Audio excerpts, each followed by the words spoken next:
Good evening, sir. Just went through one of your chapters on fatigue. So my question is from that only. In that chapter, as you mentioned, fatigue is still a silent risk, and how there is still a resistance to adopt FRMS in our setting right now. So how do we go about making fatigue a much more commonly talked about topic, as in that it stops becoming a silent thing? How do we quantify fatigue? Because as of now, what FDTL does is it only quantifies rest, but it actually doesn't quantify fatigue. And how do we make it a more talked about, a more measured aspect? And in general, how do we destigmatize talking about being fatigued or mental health in general? How do we destigmatize not just the conversation on that, but the application of any mitigation measures on that? See, fatigue sets in silently, and it is not that you are not fatigued at the beginning of the flight. You can get fatigued anytime. So normally the company says you sign on this document that you are not fatigued. In the next 10 hours you will not be fatigued.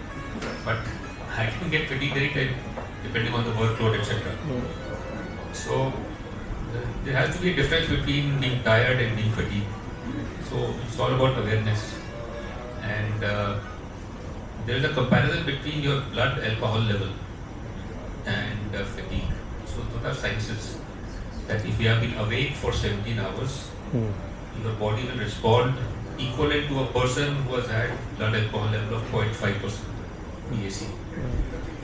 So like I said, that aircraft in San Francisco, why did the two pilots not see? Because they had been awake for more than 16 hours.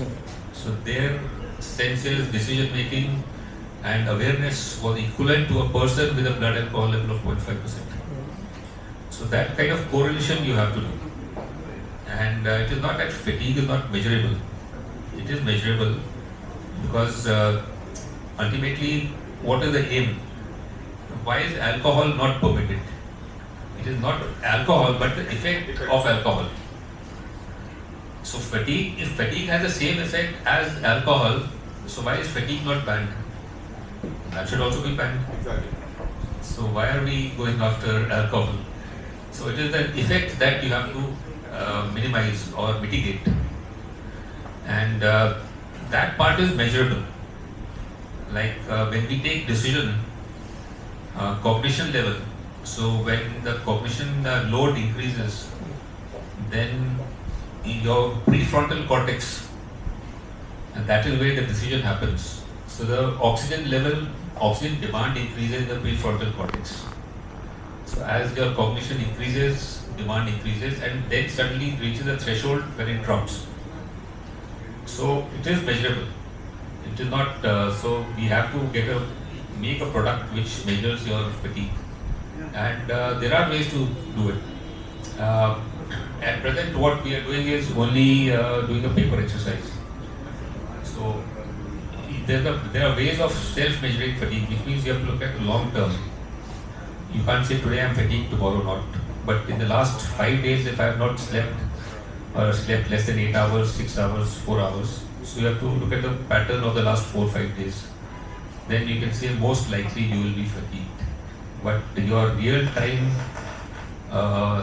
awareness that I've even for ATC controllers, basically when you're looking at a screen with more than 30-40 aircrafts, and you could be fixated on one aircraft, right? So what about the others? So if you measure your oxygenation level, that gives a warning basically that you are reaching that threshold. So somebody has to come in and replace or change. So every high risk industry, that fatigue is a big issue. And it is not, it is measurable, it is always measurable.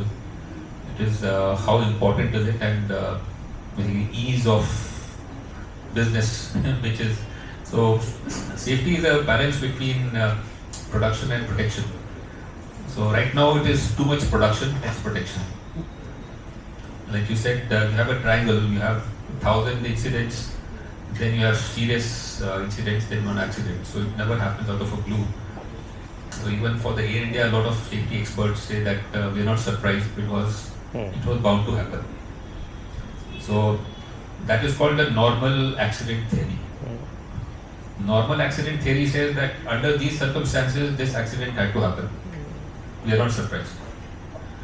So that is why, especially in safety, they say that it has to be deferred to expertise. You have to get in experts, not other people.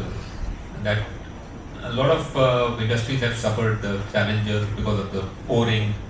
Small issue because the decision was taken by some non-experts. And deep water horizon we have seen. So there are many more examples. So if you don't learn by history, then you are bound to repeat it. So these are the things. So fatigue is also something that right now technology is saving the aircrafts. But someday if something happens, then again it will be a blame game. So the idea is before it happens, you're going to do something. Awareness.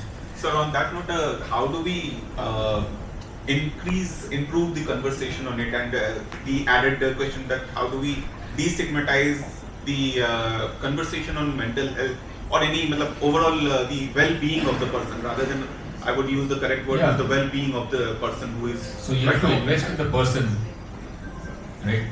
So do not treat the person as a commodity that we use the person for 100 hours, then replace, we get a new one.